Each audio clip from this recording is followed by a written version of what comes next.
आज हम नागरिक शास्त्र में लोकतंत्र और विविधता लेसन 3 पढ़ेंगे। पहले लोकतंत्र के बारे में जान लेते हैं। लोगों के द्वारा लोगों के लिए किया गया शासन ही लोकतंत्र कहलाता है। और विविधता में जान लेते हैं कि हमारे अगर समाज की बात किया जाए, इंडिया की बात किया जाए, तो यहाँ पे हर एक धर्म, संप्रदाय, जाति के लोग रहते हैं। अलग अलग आपको देखने को मिलेंगे। अगर इंडिया का भाषा की बात किया जाए तो यहाँ पर 40% लोग हिंदी बोलते हैं। वहीं राज्यों की अगर बात किया जाए तो अलग अलग राज्यों में सब कुछ बढ़ जाता है, उनके भाषा भी बढ़ जाते हैं। कहीं पे कोई लोग तमिल बोलते हैं, कहीं पे कोई बंगाली बोलता है, कहीं पे क्या, मतलब हर जगह आपको अंतर देखने को मिलेगा। आगे बढ़ते हैं। इसमें हम और जान लेते हैं।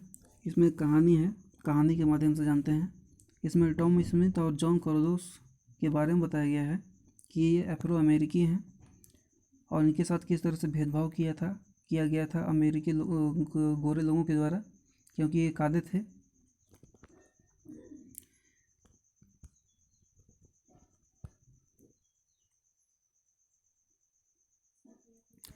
उन्नीस में मैक्सिको सिटी में हुए ओलंपिक मुकाबलों की 200 मीटर दौड़ के पदक समारोह की तस्वीर है ये। अमेरिका का राष्ट्रगान बज रहा है और सिर झुकाए तथा मुट्ठी ताने हुए जो 2 खिलाड़ी खड़े हैं वे हैं अमेरिकी धावक टॉमी स्मिथ और जॉन कार्लोस।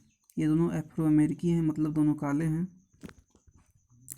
इन्होंने क्रमशः स्वर्ण और कांस्य पदक जीता था। उन्होंने जूते नहीं पहने थे, सिर्फ मोजे चढ़ाए पुरस्कार लेकर दोनों ने यह जताने की कोशिश की थी कि अमेरिकी अश्वेत लोग गरीब हैं। टॉम स्मिथ ने अपने गले में काला मफलर जैसा परिधान भी पहना था जो अश्वेत लोगों के आत्मगौरव का प्रतीक है। कार्लोस ने मारे गए अश्वेत लोगों की याद में काले मनकों की एक माला पहनी थी। अपने इन प्रतीकों और तौर तरीकों से उन्होंने अमेरिका में होने वाले रंग भेद के प्रति अंतर्राष्ट्रीय बिरादरी का ध्यान खींचने की कोशिश की थी। काले दस्ताने और बंधी हुई मुट्ठियाँ अश्वेत शक्ति का प्रतीक थी। इसमें एक और व्यक्ति है जो ऑस्ट्रेलिया का है, उनका नाम है पीटर नॉर्मन। रजत पदक जीतने वाले ऑस्ट्रेलियाई धावक पीटर नॉर्मन ने पुरस्कार समारोह में अपनी जर्सी पर मानवाधिकार का बिल्ला लगाकर इन दोनों अमेरिकी खिलाड़ियों के प्रति अपना समर्थन जताया था। सबसे पहले बात हम ये जान लेते हैं कि ये दोनों जॉन स्मिथ और जो कार्लोस थे, ये दोनों अफ्रो अमेरिकी थे। और अफ्रो अमेरिकी अश्वेत शब्द उन अफ्रीकी लोगों के वंशजों के लिए प्रयुक्त होता है जिन्हें 17वीं सदी से लेकर 19वीं सदी की शुरुआत तक अमेरिका में गुलाम बनाकर लाया गया था। मतलब इनको अमेरिका में गुलाम बना के रखा गया था। वही बात करें अगर पीटर नॉर्मन की, तो पीटर नॉर्मन ऑस्ट्रेलिया के थे, वो गोरे भी थे, लेकिन उसके बावजूद भी उन्होंने उनका समर्थन किया क्योंकि उनके अंदर ये चीज़ थी, उनका सोच था कि भेदभाव जो हो रहा है समाज में वो नहीं होना चाहिए। अगर एक परिवार की बात करें तो परिवार में सभी लोगों का सोच एक जैसा नहीं होता है, सभी में अंतर देखने को मिलता है। इसी में हम अगर बात करें भेदभाव की, तो इसमें एक अहम कैरेक्टर है, वो हैं मार्टिन लूथर। उन्होंने भी इस चीज़ को अच्छा नहीं माना। उन्होंने बहुत से आंदोलन किए। वो भी यही चाहते थे कि भेदभाव ना हो, और वो गांधी जी के विचारों से प्रेरित भी थे। आइए मार्टिन लूथर जी के बारे में कुछ जान लेते हैं। मार्टिन लूथर किंग का जन्म संयुक्त राज्य अमेरिका में हुआ था। इससे पहले हम ये जान लेते हैं कि उन तीनों के साथ क्या हुआ जब उन्होंने ये लोगों के अंतर्राष्ट्रीय मंच पे ये सब किया। तो उनके साथ सरकार ने आखिर क्या किया। तो जो रजत पदक जीते थे और जो कांस्य पदक जीते थे दोनों लोग, उनका वो उनसे छीन लिया गया। और जो पीटर नॉर्मन थे उनको ऑस्ट्रेलियाई खिलाड़ी जो खेल था उससे निकाल दिया गया। इससे उन्होंने जो त्याग किया जीवन में उस चीज़ का, उससे उनका नुकसान तो हुआ, लेकिन फ़ायदा ये हुआ कि जो उतना बड़ा मंच था, वहाँ पे इतने लोग आए थे, उससे लोगों ने ये समझा या जाना कि यहाँ पे कितना भेदभाव होता है।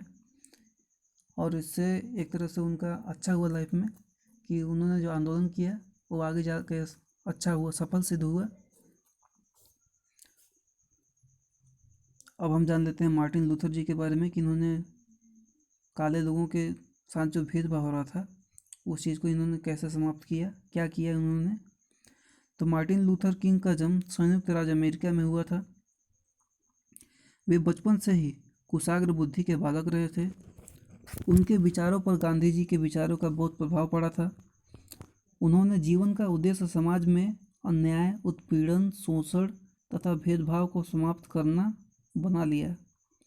उन्होंने अमेरिकन समाज में जाति तथा रंग के आधार पर किए जाने वाले भेदभाव के विरुद्ध आवाज़ उठाई थी। उन्होंने सभी व्यक्तियों को बिना किसी जाति, धर्म, रंग तथा लिंग के आधार भेदभाव के समान नागरिक, राजनीतिक, सामाजिक तथा धार्मिक अधिकारों के लिए सत्याग्रह पर आधारित अहिंसात्मक आंदोलन प्रारंभ किया। मार्टिन लूथर किंग इनका पूरा नाम है। मार्टिन लूथर किंग नागरिक अधिकारों के एक प्रमुख तथा शक्तिशाली नेता थे। उनके द्वारा पृथकतावाद तथा नस्लीय भेदभाव के विरुद्ध चलाए गए अहिंसात्मक आंदोलन का सामान्य जनता पर बहुत प्रभाव पड़ा। रंग भेद तथा जातिगत भेद के विरुद्ध होटलों, बसों, सार्वजनिक स्थलों पर धरने तथा प्रदर्शन किए गए। इसमें विद्यार्थियों ने महत्वपूर्ण भूमिका निभाई। अश्वेत लोगों के नामों को मतदाता सूची में सम्मिलित करने के लिए भी आंदोलन प्रारंभ किया गया। 1963 में लूथर किंग के नेतृत्व में विज्ञान रैली का आयोजन किया गया। लूथर किंग के प्रयासों से नागरिक अधिकारों को कानूनी अधिकारों का स्तर प्राप्त हुआ। इसके बाद अन्य नेताओं ने युद्ध विरोधी आंदोलन भी चालू कर दिया। अश्वेत लोगों के आंदोलन ने धीरे धीरे उग्र रूप धारण कर लिया। इसका परिणाम यह हुआ कि 1968 में मार्टिन लूथर किंग की हत्या कर दी गई। इसके बाद नवयुवकों और बुद्धिजीवियों के गुट ने वियतनाम के युद्ध के विरुद्ध एक शक्तिशाली युद्ध विरोधी आंदोलन प्रारंभ कर दिया। बाद में इस आंदोलन ने विश्व शांति, निशस्त्रीकरण और पर्यावरण संरक्षण आदि विषयों पर भी बल दिया। मार्टिन लूथर किंग विश्व के मानवाधिकारों के मसीहा के रूप में प्रतिष्ठित हो गए। उनके द्वारा किए गए प्रयास सार्थक सिद्ध हुए। वे अमेरिका के इतिहास में एक चमकता हुआ सितारा हैं। उन्होंने सामाजिक न्याय पर आधारित समतावादी समाज की नींव रखी। वो जैसा कि मैंने बताया कि उन्होंने महात्मा गांधी जी के विचारों से प्रेरित थे। उन्होंने जो समाज में छोटा बड़ा, ऊंचा नीचा और जातिगत जो भेद था, और जो खासकर जो रंग के नाम पे भेद था कि वो काला है, वो गोरा है, उस चीज़ को उन्होंने समाप्त किया। और इस चीज़ के जो काला की बात किया अगर जाए तो इसी भेदभाव के कारण टॉम स्मिथ और जॉन कार्लोस ने उस जो पदक था, जो 200 मीटर का जो उन्होंने खेला था खेल, उस चीज़ में उन्होंने जो जीता था, उन्होंने इसलिए उस चीज़ को नहीं लिया क्योंकि उनके साथ गलत व्यवहार किया जाता था। वो एक तरफ से अंतर्राष्ट्रीय मंच पे दिखाना चाहते थे कि उनके साथ गलत होता है, उनके समुदाय के साथ गलत होता है, ये चीज़ ख़त्म होनी चाहिए। और उनके साथ जिस तरह से गोरे लोग हैं उनको जो अधिकार मिले हैं, उनको जो स्वतंत्रता मिली है, वो चीज़ उनको भी मिले।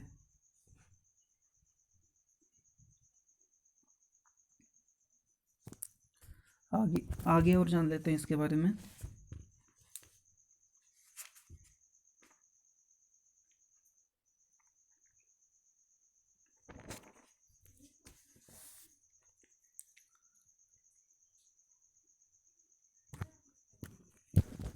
अगर हम बात करें सामाजिक भेदभाव का, तो एग्जाम्पल में अगर हम अपने समाज में ही देखें तो लड़कियों के बारे में अगर बात किया जाए तो किस तरह से, अगर कोई काली है या गोरी है तो किस तरह से लोग भेदभाव करते हैं कि नहीं, ये काली, अगर रिश्ता का अगर कोई बात करने जाता है तो काली लड़कियों से वो दूर रहते हैं, वही गोरे लोगों का बात करते हैं हमेशा।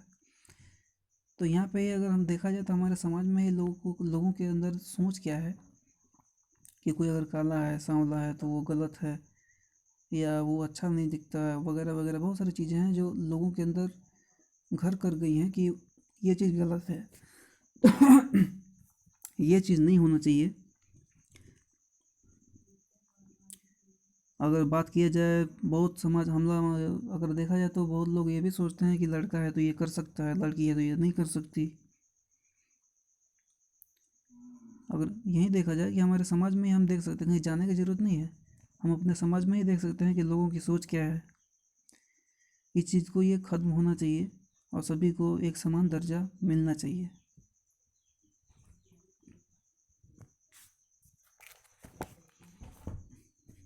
इस कहानी में एक तरफ से जो लोकतंत्र और विविधता है, इसमें खासकर यही बताया गया है कि किस तरह से जो भेदभाव होता है ये कभी अच्छा होता ही नहीं है। चाहे वो किसी भी चीज़ के नाम पे हो, रंग के नाम पे हो, जाति के नाम पे हो, धर्म के नाम पे हो, किसी भी चीज़ के नाम पे हो, वो चीज़ नहीं होना चाहिए। इंसान की असली पहचान उसके गुणों से होती है, ना कि जाति, धर्म या रंग, इस सब चीज़ों से नहीं होती है। खासकर ये चीज़ हमें, इस चीज़ को हम जानते हैं, इस चीज़ में मतलब समझ हम लोग जाने हैं कि लोकतंत्र और विविधता में हम लोग ये जाने कि किस तरह से नस्ल भेद, रंग भेद, ये सब चीज़ें जो है वो नहीं होनी चाहिए, हमारे समाज में कहीं पे भी नहीं होनी चाहिए। और सभी को एक समान रूप से समानता मिलनी चाहिए, स्वतंत्रता मिलनी चाहिए।